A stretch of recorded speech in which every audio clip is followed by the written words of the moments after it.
बोलो पंच परमेष्ठी भगवान की जय।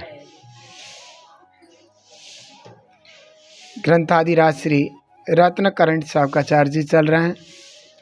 इस ग्रंथ में आचार्य भगवान समंतभद्र स्वामी ने श्रावकों के जीवन और आचरण, सम्यक ज्ञान और चारित्र को लेकर के कथन किया है।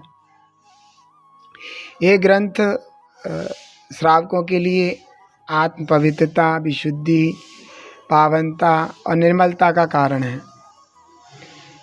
इस ग्रंथ की 7 श्लोक हो चुके हैं।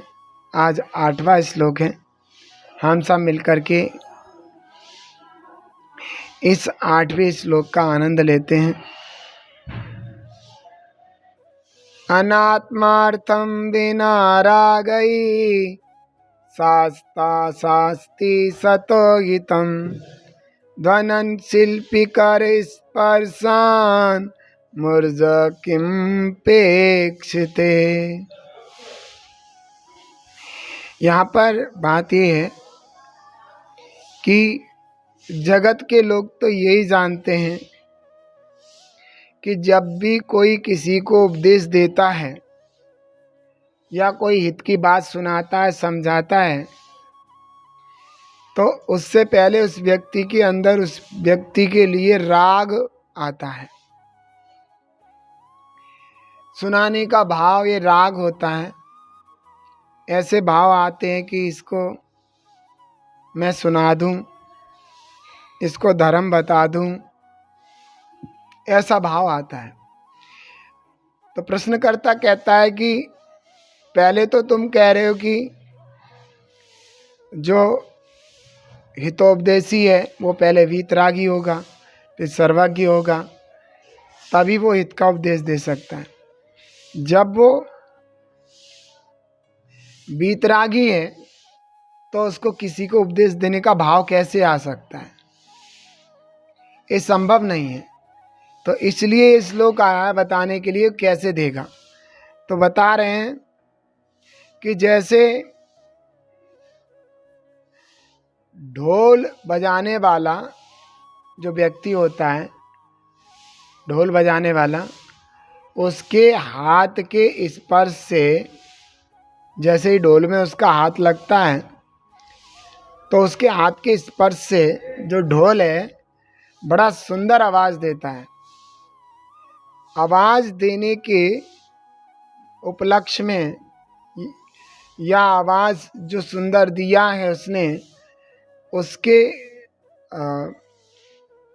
लिए वह कुछ जो है चाहता नहीं है कि मैं बहुत सुंदर आवाज़ निकालूं तो मुझे कुछ मिले। समझ में आ रहा है? तो वो यहाँ पर यही कहा जा रहा है कि जैसे ढोल बजाने वाला या ढोलक बजाने वाला या तबले बजाने वाला जो व्यक्ति है, वो जब उसके हाथ के स्पर्श से जब तबला बजता है तो तबला जो सुंदर आवाज़ देता है, तो उस आवाज़ के बदले वह तबला या ढोलक या ढोल उस बजाने वाले से कुछ चाहता नहीं, इच्छा नहीं करता, अपने आप ही देता। जैसे हमने ऐसे हाथ ढोलक में मारा तो निश्चित रूप से ढोलक जो है सुंदर आवाज़ दे रही है, लेकिन उसकी अपेक्षा ढोलक ये नहीं चाहती, ना उसके ढोलक के ऐसा भाव है कि हमें कुछ अच्छा मिले, हमारे को रखने के लिए सुंदर और अच्छा बैग होना चाहिए, या हमारे को सजावट होनी चाहिए, या हमारे को छाया में रखना चाहिए। ऐसा कुछ भाव भी ढोलक को नहीं होता क्योंकि वो जड़ है। तो ढोलक जैसे आवाज़ सुंदर दे रही है, ऐसे ही भव्य जीवों के पुण्य के निमित्त से जो हितोपदेशी भगवान है, वीतरागी सर्वज्ञ, तो भव्य जीवों के पुण्य के निमित्त से उनके दिव्य ध्वनि अपने आत्म प्रयोजन के बिना और राग के बिना स्वयं ही खिलती है। तो इसमें मुख्य निमित्त जैसे ढोलक के लिए आवाज़ देने के लिए, ढोलक की जो सुंदर आवाज़ निकलती है उसके लिए जो बजाने वाले का हाथ निमित्त होता है, ऐसे ही भगवान की वाणी के लिए भव्य जीवों का पुण्य निमित्त होता है। उसमें भगवान की जो वाणी कीर्ति है, उस वाणी में जरा भी राग नहीं होता। उनको ऐसा भाव नहीं आता कि मैं भव्य जीवों को वाणी सुनाऊं या उनके लिए हित की बात कहूं, ऐसा कोई भी भाव उनको नहीं होता। उनकी वाणी खिर जाती है और भव्य जीव उसका आनंद प्राप्त कर लेते हैं, मोक्ष मार्ग बना लेते हैं।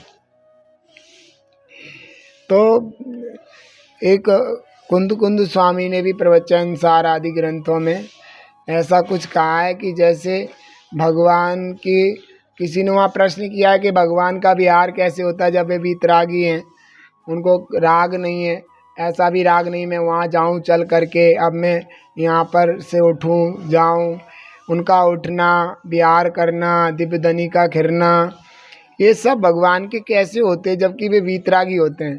तो वहाँ पे कुंद स्वामी ने यही कहा है कि जैसे स्त्रियों के मायाचारी का परिणाम सहज ही होता है, वो उन्हें करने के लिए अलग से सोचना नहीं पड़ता। जैसे पुरुष लोगों को मायाचारी करनी होगी तो वो 50-60 बार सोचेंगे कैसे करूं, करूं नहीं करूं, कैसे करना चाहिए, और अगर मैं मायाचारी की तो दूसरे को पता लग गया, तो ये बहुत सारी चीज़ें सोच करके बड़ी मुश्किल से मायाचारी का परिणाम उनके अंदर आएगा। लेकिन स्त्रियों को ये उनके अपने दिमाग में ऐसी आदत, ऐसा स्वभाव होता है, जन्म से ही जन्मजात उनका स्वभाव है कि उनको मायाचारी अलग से करने की ज़रूरत नहीं पड़ती। उनके पास मायाचारी की ट्रिक हमेशा विद्यमान रहती है, कहाँ पर कब लगाना है ये भी उन्हें सोचने की ज़रूरत नहीं है, तुरंत ही लगा देते हैं।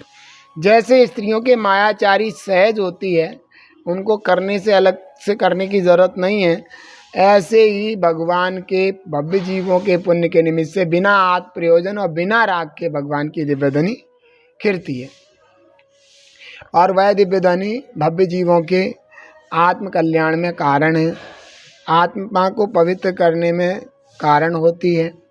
इसलिए भव्य जीवों, इस श्लोक से हमें यह शिक्षा लेना चाहिए कि हमारे ही पुण्य के निमित्त से भगवान की वाणी खिरती है, तो हम भगवान की दिव्य ध्वनि को अच्छे से सुने, उनकी वाणी को अच्छे से स्वाध्याय करें, पढ़ें, क्योंकि हमारे बड़े भाग्य के उदय से कार्य हुआ है। उस दिव्य ध्वनि को हम बेकार में ना जाने दें। क्यों? वर्तमान में आपको मनुष्य जीवन मिला है, और मनुष्य जीवन मिला है ये भी बड़े भाग्य की बात है, और हम भगवान की दिव्य ध्वनि सुन सकते हैं, समझ सकते हैं, पढ़ सकते हैं, ये उससे ज़्यादा भाग्य की बात है। और सुन के समझ के अपने अंदर में उतारें, अपने जीवन में वैसा उतारें, वैसा बने, ये सबसे ज़्यादा पुण्य का उदय हमारे जीवन में है। इसलिए इस बात को विशेष ध्यान रखें कि हम आज के बाद भगवान की वाणी को अच्छे से सुनेंगे, अपने जीवन में उतारेंगे और भगवान बनेंगे। इसी भावना के साथ ओम नमः।